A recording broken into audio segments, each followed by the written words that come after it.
Hormuz జలసంధిలో మళ్లీ ఉద్రిక్తతలు నెలకొన్నాయి. అమెరికా, ఇరాన్ మళ్లీ పరస్పరం దాడులకు దిగుతున్నాయి. 2 వారాలుగా కొనసాగుతున్న కాల్పుల విరమణకు ఈ దాడులు విఘాతం కలిగిస్తున్నాయి. ఇరాన్ నౌకను అమెరికా సీజ్ చేయడంతో ఇరాన్ ప్రతీకార దాడులకు దిగింది. డ్రోన్తో అమెరికా యుద్ధ నౌకలపై దాడులు చేసింది. అయితే ఎన్ని డ్రోన్లు వినియోగించారు, ఎలాంటి నష్టం జరిగింది అన్న వివరాలు స్పష్టంగా తెలియలేదు. ఇరాన్ జెండా కలిగిన టౌస్కా నౌకపై అమెరికా బలగాలు కాల్పులు జరిపి అదుపులోకి తీసుకున్నాయి. ఈ నౌక బందర్ అబ్బాస్ వైపు ప్రయాణిస్తుండగా హార్మూజ్ జలసంధి వద్ద అమెరికా బలగాలు దాడులు చేశాయి. ఆ తర్వాత మెరైన్లు నౌకను పూర్తి నియంత్రణలోకి తీసుకున్నాయి. ఈ చర్యలను ఇరాన్ తీవ్రంగా ఖండించింది. అమెరికా చర్యలను ఆర్డ్ పైరసీగా అభివర్ణించింది. ఇక కాల్పుల విరమణను ఉల్లంఘించారంటూ అమెరికాపై మండిపడింది. తమ వాణిజ్య నౌకపై దాడి చేసి నావిగేషన్ వ్యవస్థను దెబ్బతీశారని తెలిపింది.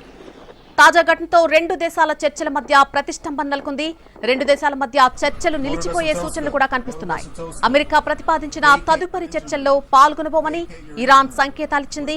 మధ్యవర్తిత్వం చేస్తున్న పాకిస్తాన్లో జరగాల్సిన సమావేశంపై కూడా అనిశ్చితి నెలకొంది.